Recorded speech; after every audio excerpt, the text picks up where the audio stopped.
Welcome to Talk Cosmos, the show where Sue Rose Minahan and guests unveil astrology's ancient archetypes that continually build the collective experiences in our unconsciousness. Get ready to find your free will from your roots in the stars.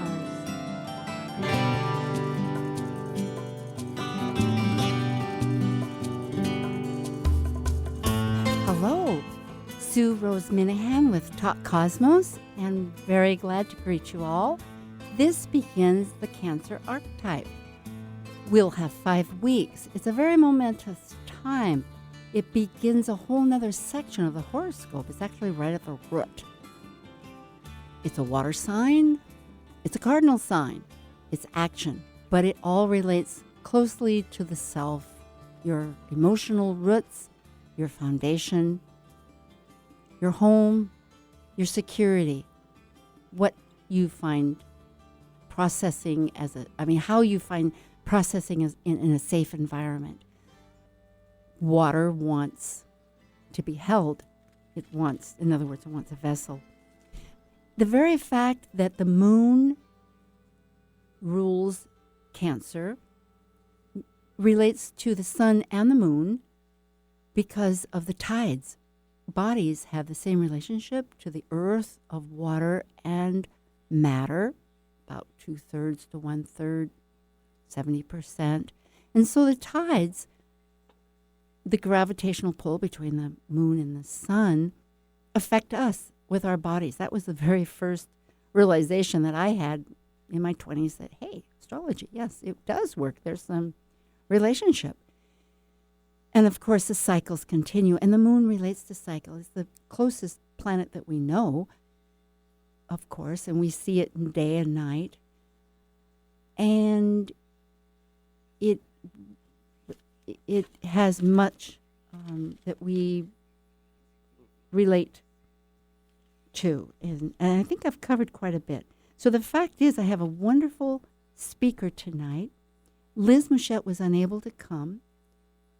She'll be coming on the 14th. However, I have Amanda Pierce from Seattle, an astrologer who has a website, Amanda Moon Net, and she's on the local board of Washington State Astrology Association that we meet during the 9 months other than the summer.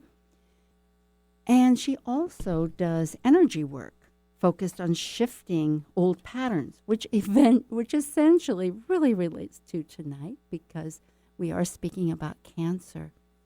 So we have many subjects that we will cover, and I will begin by saying, hi, Amanda. Well, hi, Sue Rose. I'm excited to be here. Oh, it's a real pleasure. I'm so glad you were able to make it, and it'll be a great exchange. Because wherever we begin with Cancer, it is such an emotional process. Just conceiving the processing, the personal foundations of our childhood and how we attach, what we make meaningful. And we are a country that is a Cancerian country. So on some level, we all have a moon, we all have a mother, and as citizens here in this country, or as participating people with this country, we're under that umbrella of a Cancerian emphasis. In speaking of this, about the security, I know that we were talking about the layers of security, and you were talking about the emotional, about the language of our body. Well, the emotions, this is really where I see Cancer's greatest strength, is it has that ability to connect into the emotions with much more clarity than any other archetype. And it's really through connecting with our emotions that we're able to evolve and make shifts. We have to know what we're feeling in order to really shift patterns. You have struck the primal chord. That is totally correct in every essence. One begins to think that the mind has the control. And in fact, which we were discussing, Mercury, the closest to the sun, is in Cancer. It doesn't go that far from where the sun is, and it happens to be in Cancer right now. So our thought process is relating to our emotions. But the fact is that who are we? That feeling that is so important, that really drives the experience, that motivates why we may think things. Yeah, and it's so often that we allow our mental capacity to control things and just rely on the mental, when really it's an amazing gift to have that mental ability, but it shouldn't really be running the show. And our society kind of focuses on that. And by allowing the mental to run the show, you're kind of out of body in a way. Fragmented. Yeah. And so getting back to your emotions, to how you feel, really helps you connect to, I guess, everything, really. It's True. It's your whole history. It's integrated, really Yeah. integrated, and that's the goal.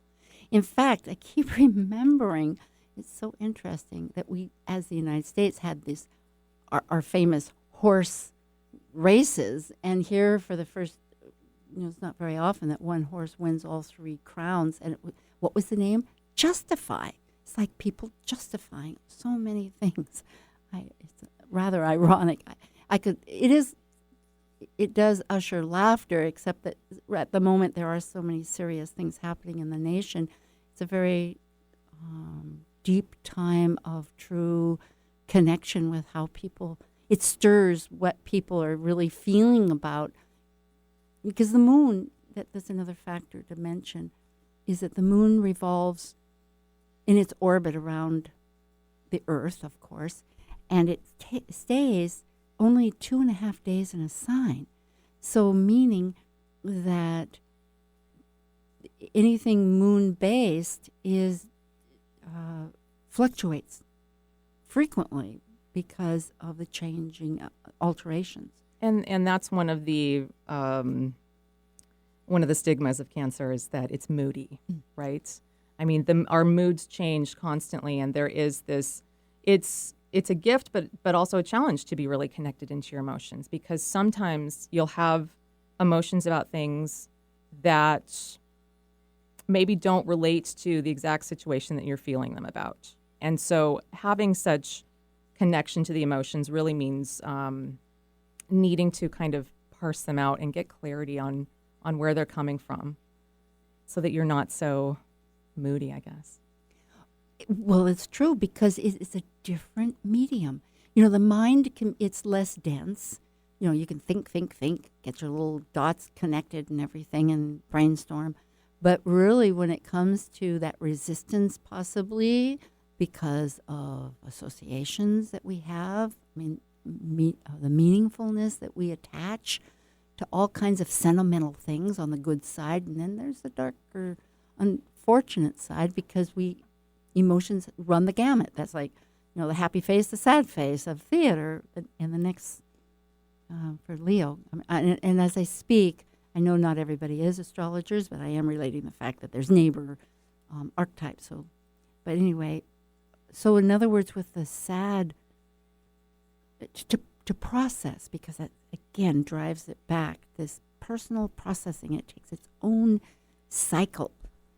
Can be, like you say, a very deep, because it saturates into our whole self. Yeah, and there's this, we want to feel secure. That's part of Cancer, is looking for security. And if we aren't able to find it through our own emotional body, we're going to look outwards. Cancer's a yin sign, but it's often searching externally for that security. It's like the crab. It's that ooey gooey crab that's inside of a hard shell, looking for the shell to kind of bring it security, when really true security is going to come from within.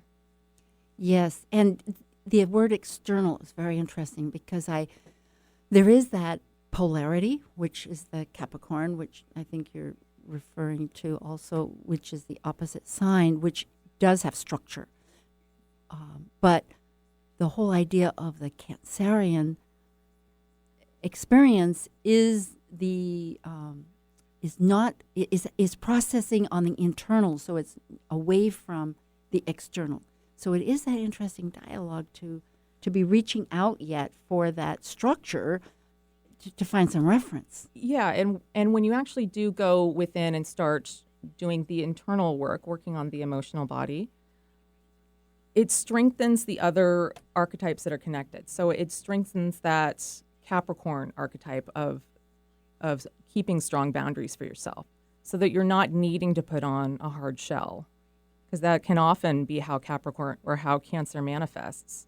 Is yes, it can be soft and warm and cuddly and nurturing, but it can also just be very closed off and have a hard shell, a hard edge to itself. Yeah, for protection. Yeah. Yeah, because it is so deep and it needs that support system. It's It feels so much. yes, exactly. I think for mental considerations for people, I mean, we all have our different emphasis, but it takes a real study for connecting to yourself to realize really the depth of emotions. It's a lot to take on Cancer in your chart. I mean, it's just emotions can be so intense, and it's not really something that our culture as a whole values. I mean, we have a Cancer sun, and we actually have Venus in Cancer, we have Jupiter in Cancer, we have Mercury in Cancer in our chart. So we've got a lot of Cancer in the, talking about the U.S. chart here. Yes, I like it. But all of that Cancer is ruled by an Aquarius moon. And so Aquarius does not want to feel it all. No, it's just the opposite. It does distance. It needs that objectivity, which, in a sense, when you're so embraced or engulfed in an emotional experience, there's times when everything just stops. There is no mental. I keep thinking of the word diagnosis. There's no way to rationalize something, and that's where the gift of Aquarius comes in. But yet it can look at it too objectively, without cutting out the heart. I mean, with cutting out the heart of just compassion. Completely disconnecting from the emotional, not even recognizing that it's there. Yeah, which is really. possibly why we're in this potential situation now. I mean, to address it, we not only I will preface this by saying we just had the solstice, which is when the sun stops. That's what solstice actually refers to, and it's the time when the balance of light on Earth in the northern hemisphere is the greatest, and then it begins to swing back to the winter solstice when the light in the northern hemisphere is the least, and just the opposite in the south. I mean, that's the story of our globe. And so the solstice is a very potent time. It also regulates the IC, the root of the cusp of, and I'm speaking astrology language for those that are not aware. There's some of you in the audience, as well as very astute, knowledgeable astrologers, which I'm glad to embrace. But the fact is that it is a very crucial time. It's an alignment for the entire chart. And it goes into that deepest, most private, darkest time within. So at this point, with the Cancerian sun, and after the solstice, and in this month of Cancer that embraces not only our moon for each of us, but also the sun for the country, just recognizing that we're in a very amazing historical time where we are realizing that there's been maybe detached decisions about mothers and their families that are being detained. The immigrant problem, that I wouldn't say problem, but reality, that one of the things that nationally we continue to want to resolve, which goes back to however one thinks about this. And again, this program is objective. We look at subjects, but we bring them in just to realize that that's part of our consciousness. But the reality is that it does trigger our own emotions. And really I am reminded just through our conversation that cancer, one of the archetypes of cancer is because it's personal and it's family and protection to make that family, even with our moon. Well, it's a dilemma between the tribal, this is ours and this is only ours, with that moon that it rules saying, yes, but we're doing the betterment for the group. Yeah, so it's very timely that this immigration issue and the separation of families is coming up right now with Mercury in the sky transiting through through Cancer. Right. So we're all thinking about family dynamics.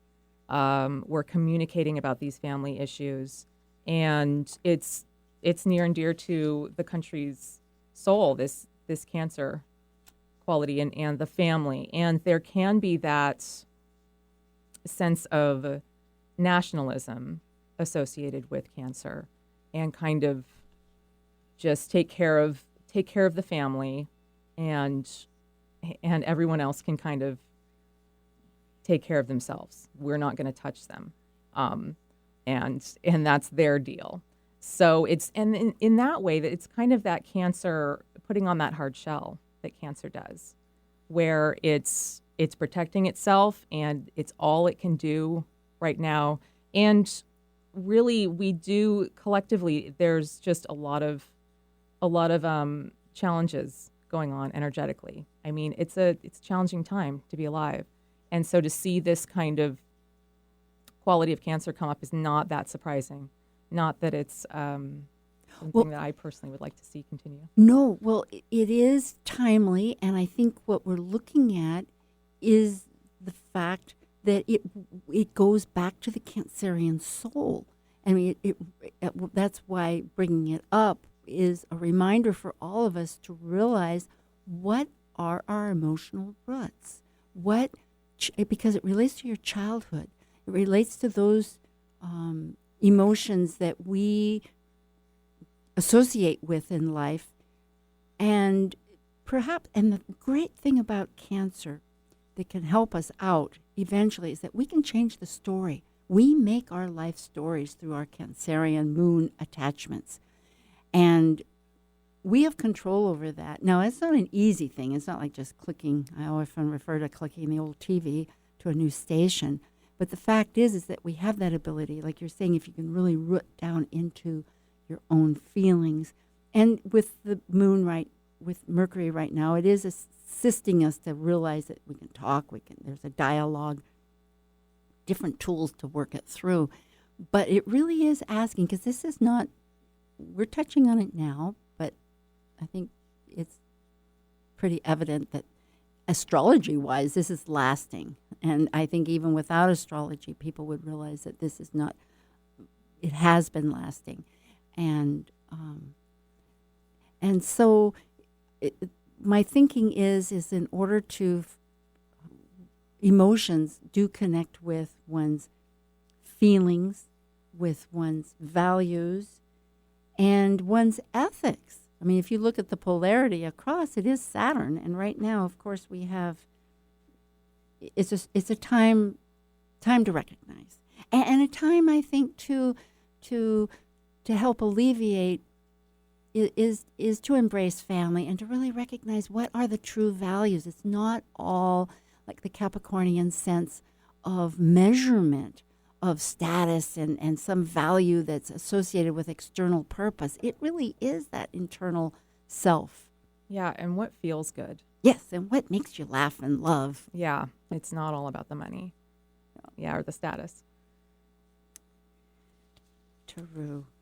Yeah, and I think that you were talking about stories and shifting stories, and oftentimes the water signs can fall into victimhood because they are so they're much more connected with their emotions, and so they can be much more hurt easily. Oh, it's personal. That's true. It's Yeah. very big with Cancer. Cancer is very personal, and so if we can shift our stories from being a victim to in some way taking responsibility for where we're at this time. Because it is cardinal. That's right. It is Yeah. action. Yeah, and that brings in the Capricorn taking responsibility aspect, because they are on the same continuum, and doing that helps strengthen the both archetypes.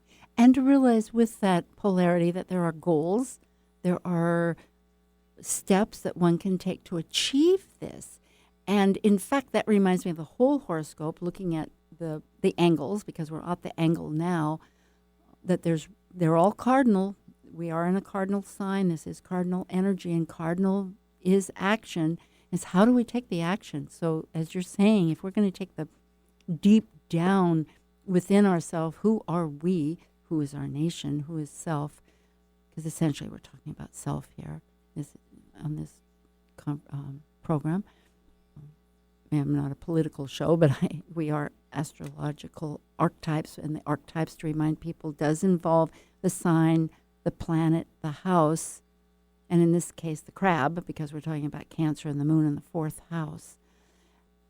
And so looking at the polarity of structure, because Cancer really is that internal rhythm, your own rhythm, but you can get some guidelines from the external to realize, okay, if we're going to do action, let's get a few steps here. It may take us longer. It may not be immediate, but at least we have a guideline, right? We're not just washing around on the tide like a crab within the rocks.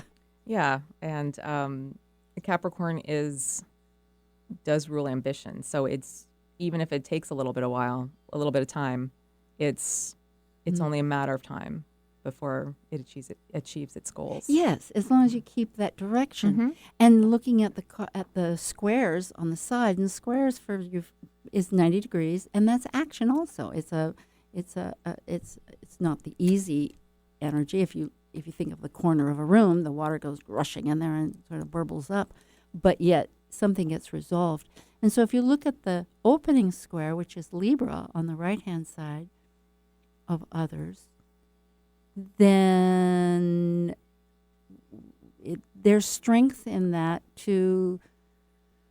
with Venus, to consider our values and of love.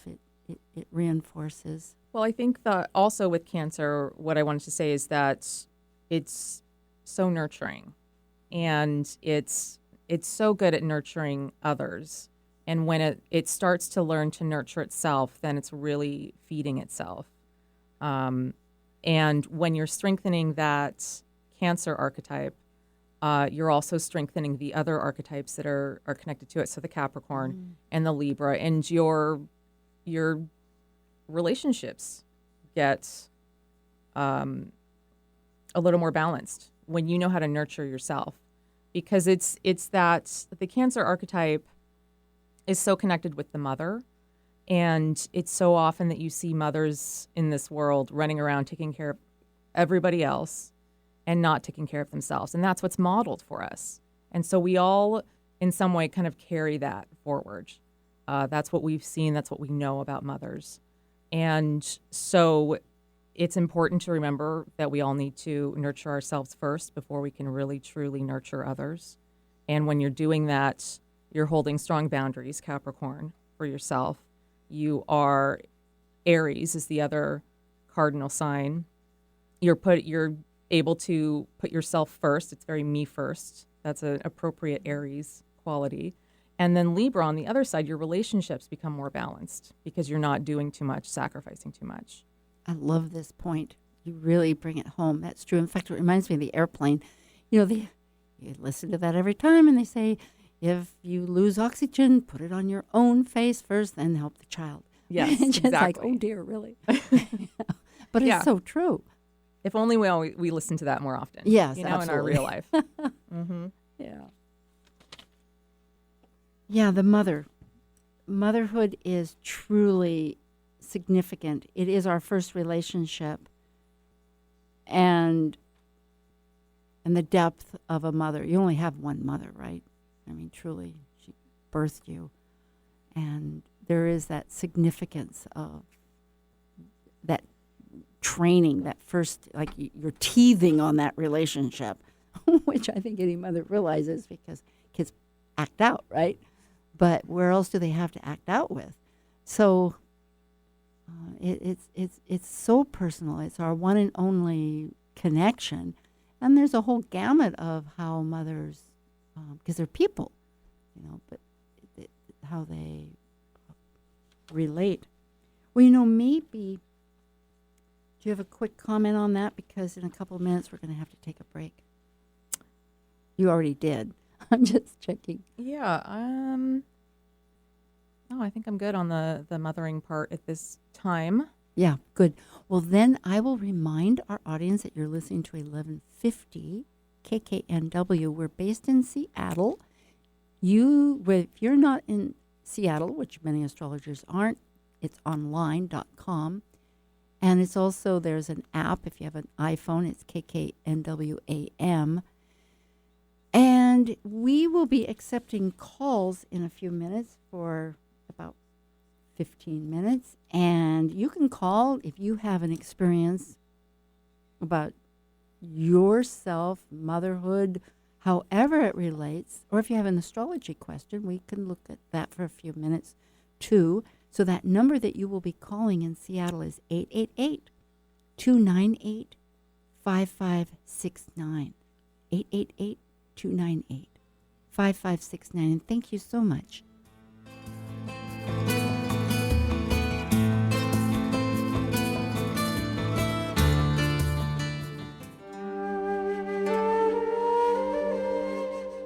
While we take a break from this week's edition of Talk Cosmos, let's take a look at this cycle's archetype.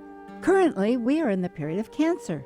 By leaving a cycle based on connecting mental communication to the external, the energy of Cancer involves emotions, which create our personal story through our emotional associations and attachments. As a cardinal water sign that is nurturing, Cancer needs to process emotions in one's own internal rhythm of cycles in order to complete an evolution.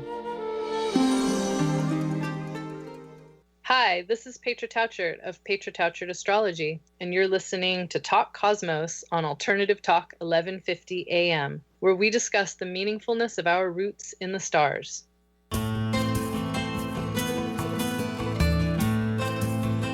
Hi again, everybody.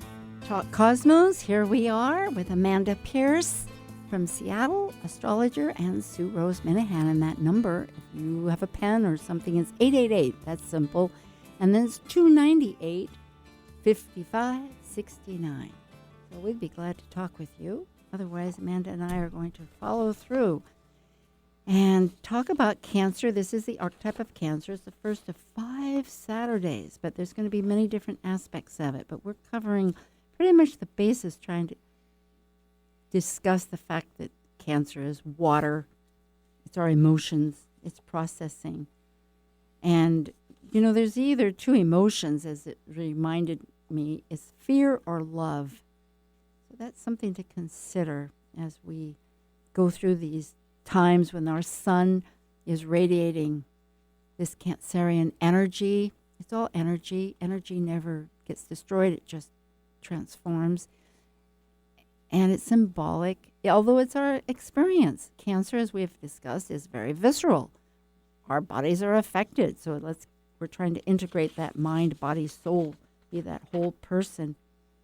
And Amanda just brought up a good point while we were taking our short little break.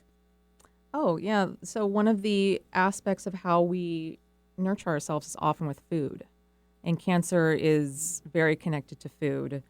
Cancer and Taurus are both the kind of food signs. And Cancer just loves to feed other people. It is kind of that mothering quality of feeding people. And it's that nurturing, and so often can be connected to emotional eating, and which I don't know that I've known anybody who hasn't had some emotional eating go on in their life, and kind of trying to find that control externally a little bit, how to soothe the emotions. It's that soothing that you got from your mother as a child. And I mean, even babies are soothed by Oh, yes. breastfeeding or Hopefully. Yeah, or ideally. Or sucking on a binky. It's that tactile oral stimulation that simulates eating.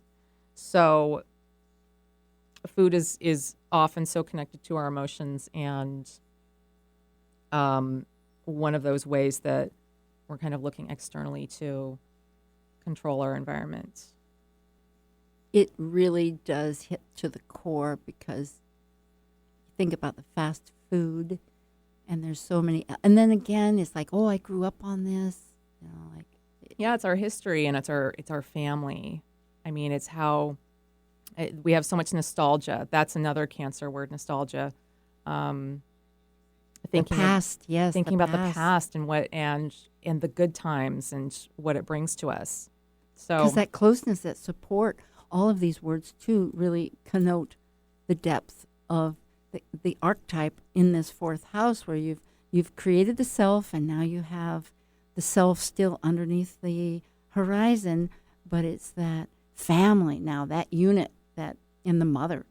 So Thanksgiving, and our stories, and again, I'll throw out a political thing, although I want to rip back into our apple pie conversation, and that is that, our stories as a country, Thanksgiving is like the very basis, of course, and how does that story go along is with the turkey and all the food products, but really the first Thanksgiving was when the Indian tribe actually saved the pilgrims from starvation by bringing out corn and bringing out food, and they all sat at that table together.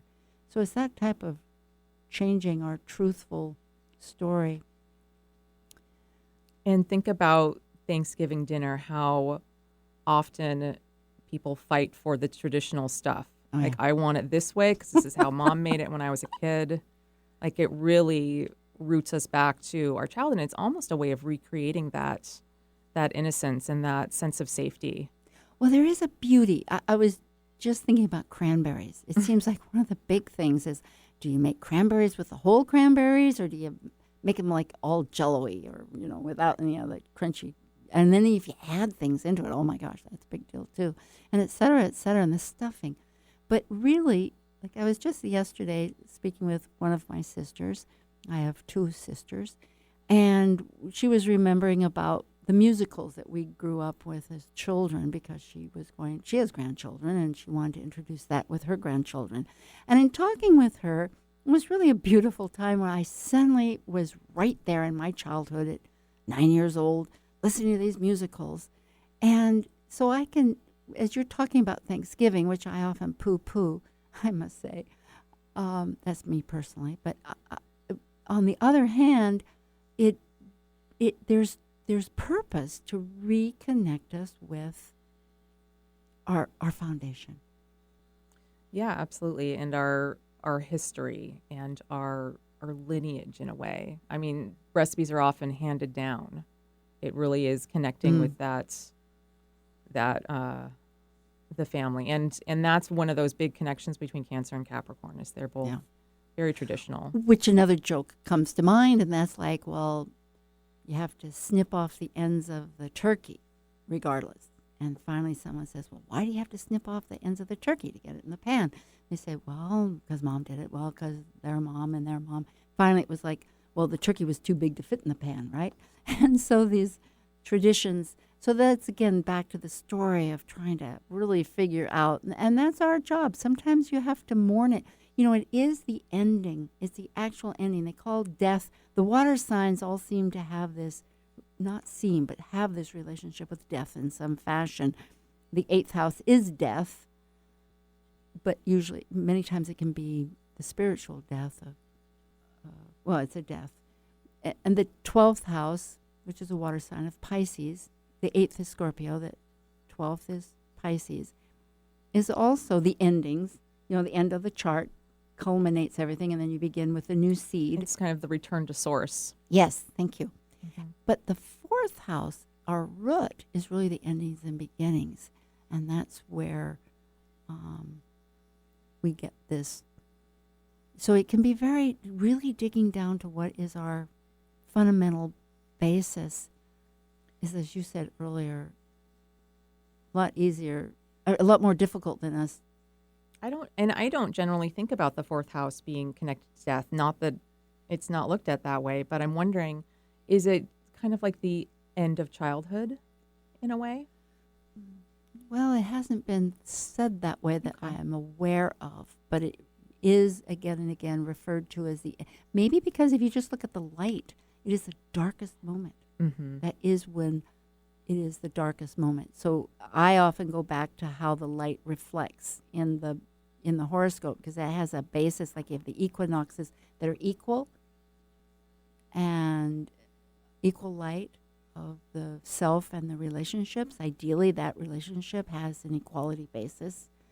And then the MC and the IC, which has the solstices, which is the 10th and the 4th house cusp, is this child of the 4th and the parent of the 10th. Mm. And it's that kind of, not kind of, but it is that mentoring or that role of being, because we're always the inner child.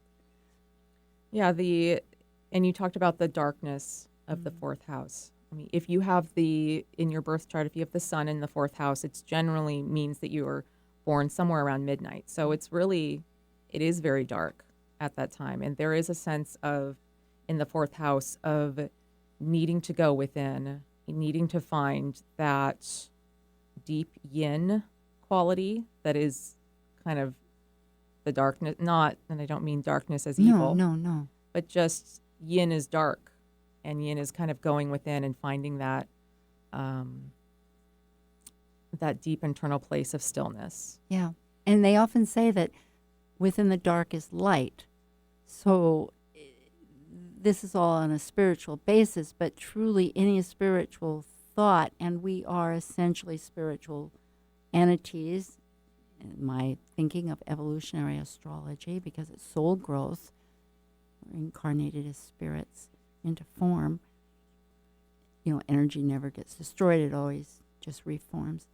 That is an integration. It's our basis. So any of these practices asks of a person to source within to find that strength. So that's supportive of that stillness that you're.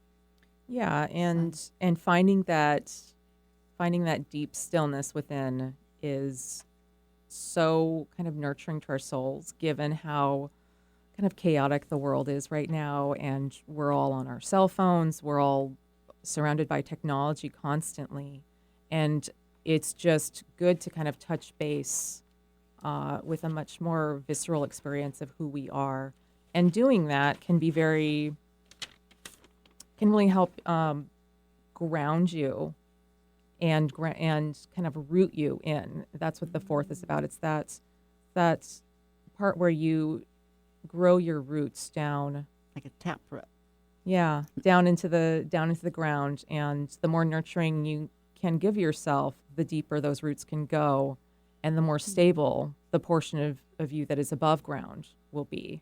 When you think about a tree and how strong its root structure is, I mean, a sequoia is not going down in the wind, It's very lovely to put, because people keep hearing "be grounded." Well, it is. It's that reference within yourself that goes down. That's true. And I was thinking about water. Water is very mobile. Water. We have two kinds of water. We have salt water and we have fresh water. Water goes up in the air. There's steam. Fire, heat changes the dynamics of water from the liquid to the droplets in the air. It's, looking always at the physical representation in order to understand the dynamics too. And we're always looking to contain water. Like, let's put some limits around it. And I wonder just what would happen if we weren't trying to do that. Yeah, swim. Yeah. I know my husband even will mention, well, people could live under the water. He's a Cancerian. I surround myself with Cancerians, I think. And he thinks that would be wonderful. As an air person, I'm like, oh my goodness, there's no air down there. But then I have to stop and think to myself, well, there are other people in this world that have different thinkings. And that's what we're talking about now, is to understand through astrology an idea of these, because we have a little bit of everything in us. And so your question, or your thought of, like, what if we were to just go within water? And that's why people go swimming or they go boating. Yeah. Look I at- mean, I guess emotional containment isn't necessarily a horrible thing. I mean, we don't want to be blabbing our emotions everywhere, but Yet then again, in order to really be in touch with them, we have to process them. We And I do. think that does get back to Mercury in Cancer right now.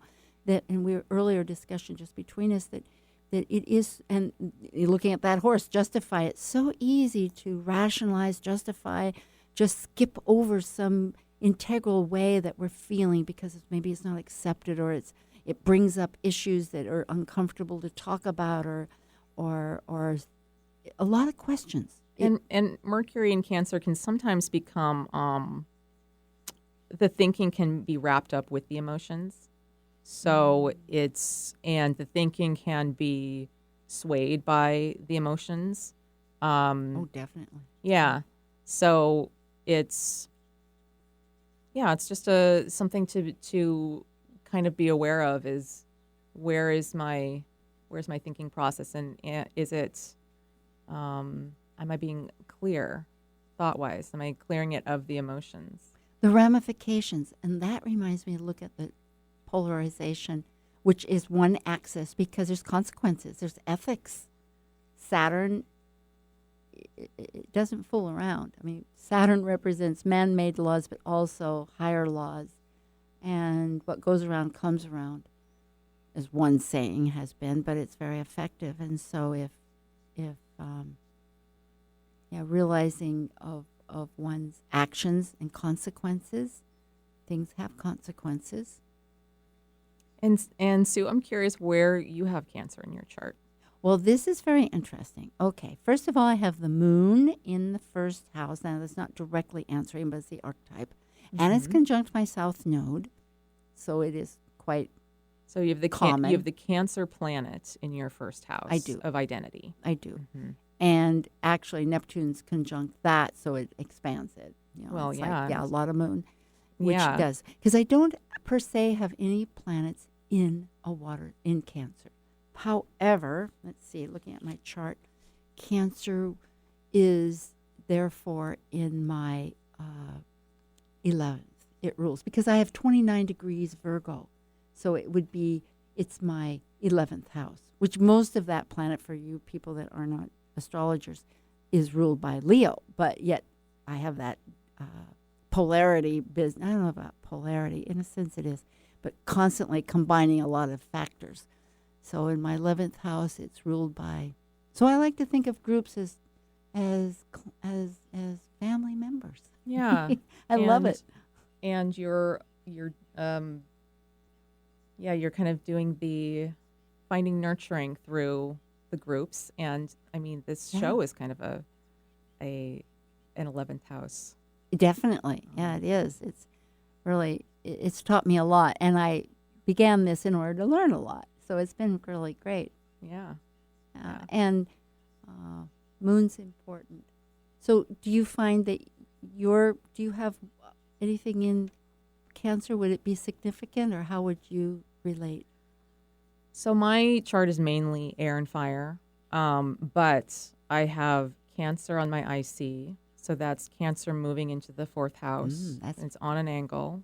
I have my sun in the 4th house, and I have Saturn in the 4th house. And Saturn is our reality structure. So my reality is very Cancerian. And so I do consider myself someone that's been very emotional. And generally you wouldn't look at my chart and see that, especially because I have an Aquarius moon. Yes, I understand. Yeah. I too, I've had to, and over the years that we've talked, we've really dealt with the ideas of feelings and emotions a lot, just to look at them, because we are more objective. in a certain way. But the fact is, and I think that's really a wonderful question that you brought up and that we can signify to people, because the fact is we all are emotional. And it's just how we deal with those emotions that's so important for our own benefit, because they're there to guide us. They're there to really give us a framework of because it's how we personalize our life, so that we can have a life. Yeah, and everyone has Cancer in their charts. Somewhere. The archetype of Cancer in their charts, yes. And so that's looking in that area or looking at those planets. It's you're looking at where can I nurture myself more, and where do I have that capacity to nurture myself and then nurture others. Yeah. Yeah. And why am I, in my case, I think sometimes, well, that's why I'm analyzing all these things. It's because I'm analyzing the emotions. So, so somehow or else one figures it out. And as one grows older, one realizes to process, to really identify, grab onto it, and go through it, because that's how you grow. And that's another factor of the moon. The moon is that cycle. It starts off as a new moon. It has 8 or 12 cycles. We know automatically it has a new moon and a full moon. The full moon is lit, all lit. And then it has the quarter moons, the first and the last. And then it has the crescents and the other denominators that are called in astrology and have their significance. But it's growth. We need to grow.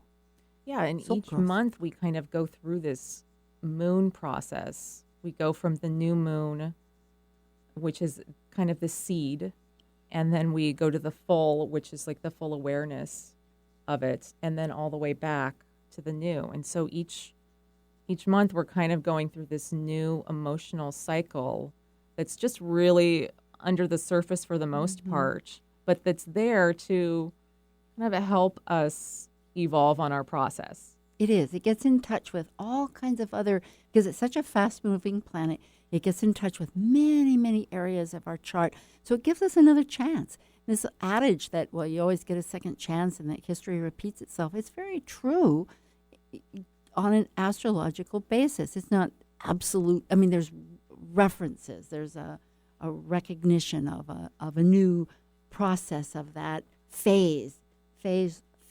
And I think that's what the moon has to teach us, is that life is a phase. It is a development. Yes, absolutely. And a lot of emotional development. I mean, that's really where we grow. Yeah, and in our not life. to, you had brought that up before about our society, which has evolved into a wonderful opportunity. We still have our Constitution. We still have we have our Constitution. But the fact is that, what was I saying, Amanda, about opportunity? Oh, well, I was just mentioning about growth and really the emotional growth is kind of where we really have, through the emotions is where we have that capacity to grow. Yes. You're going somewhere with that, with the country or with society. I know, and I should just stop talking about that, because it stops the brain, and then maybe that's where the emotions come up, right? It's like, oi. It's good to laugh. Yeah. About something, the humanness of being. Yes, indeed. Yeah, and in addition to the monthly moon cycles, we also have in our chart the progressed moon, which is important. It's important, and it kind of shows the way that the moon is shifting and growing through the years for you, and where you're at with that growth process. Now, for you out there that don't know this, you don't need to know the details, just like electricity works, and we don't need to know how, but there is a measurement system. So the deeper you get within astrology, they have these real techniques that are very instrumental. My progressed moon, I believe, just left Pisces for Aries, and I've got to go check it again, because I keep thinking to myself, I think it coincided with having this show. Oh. Because Aries, as we might remember back at the beginning of the show for that archetype, is also cardinal, but is that spark that just wants to activate and go forward. So it must have been some extra emphasis that the timing was right. Yeah. Because it is all about timing. It is this Yes. Cancerian sense of development. Yeah. And at first we can analyze and question, and that's another thing. We think, oh, we shoulda, and why did it happen? Well, when one really gets down and sees later how it did develop, it's like the sister tells me, hindsight vision is 2020. I love that phrase. That there's great truth to it, because then and so the lesson is as one's going through life, to really accept the fact that this, whether it's the polarization of Saturn coming in and saying, oh, your time's up, but we do, we can work with those goals, but we still need to process. We still need to get to the root of something. If Stay connected to the emotions. Yes. Yeah. With integrity. Yeah. And I always notice when my progressed moon shifts into a new sign. And right now, my progressed moon is in Leo. So it's kind of about shining. Ooh. Yeah, so here I am on a radio show. Yes. A pure delight. We've talked many times. And for the rest of you, Leo will be in our next emphasis, because the development of astrology goes from, it's a story of that self, that energy, and you can relate it to anything in life in a sense of the development. Just like the moon has its phases, and it has a pattern of beginning, the seed of the newness, and then the full moon, which is at the middle point of its development. I'm jumping over here, but for quickness sake. And then it concludes and it starts a new one. But the same thing as the signs, so that by coming to the spark, to the vessel of the body in this instance, or any vessel of containment from that spark of energy, to communicating the external, where's the external, to the development of the family, which we're in, and the mother and the nurturing. I love the fact that you return that word of nurturing. To the Leo, just jumping ahead a little bit here, folks, since Amanda brought it up, of manifesting that whole life for the sake, as my teacher that I refer to, Maurice Fernandez, as legacy. So with that, let's go back to food. We have a few minutes.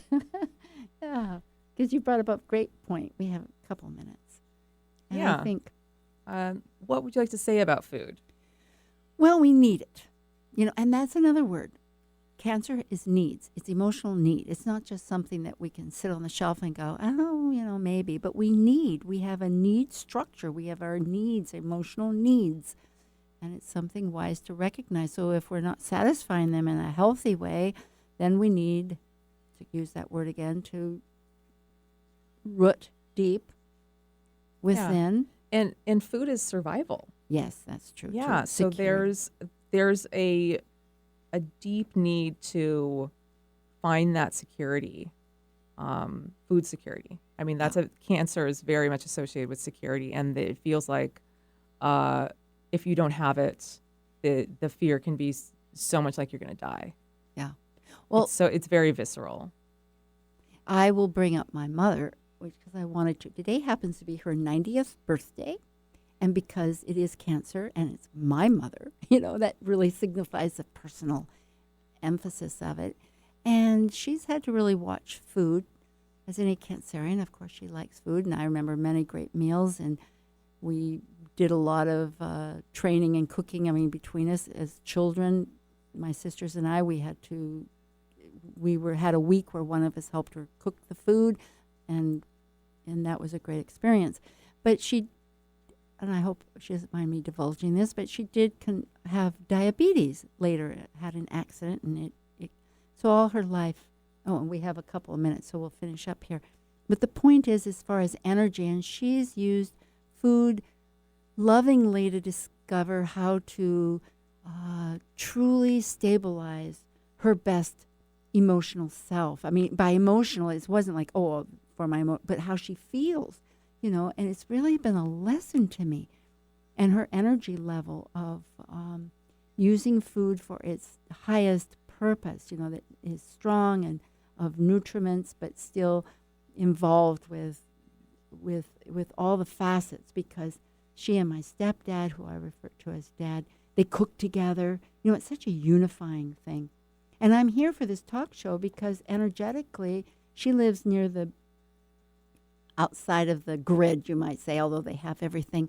And so, therefore, I'm here with you, Amanda. Well, I am told that I need to thank Amanda greatly, 100%. That's Amanda Pierce of Amanda Moon Net.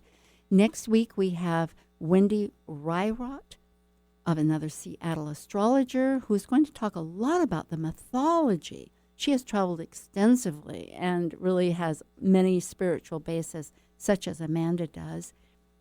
And you're listening to Talk Cosmos. Do go to our site. It will be upgraded tomorrow with all our changes. And we love you. Thank you, Amanda. Thank you, Sue Rose. This was a lot of fun.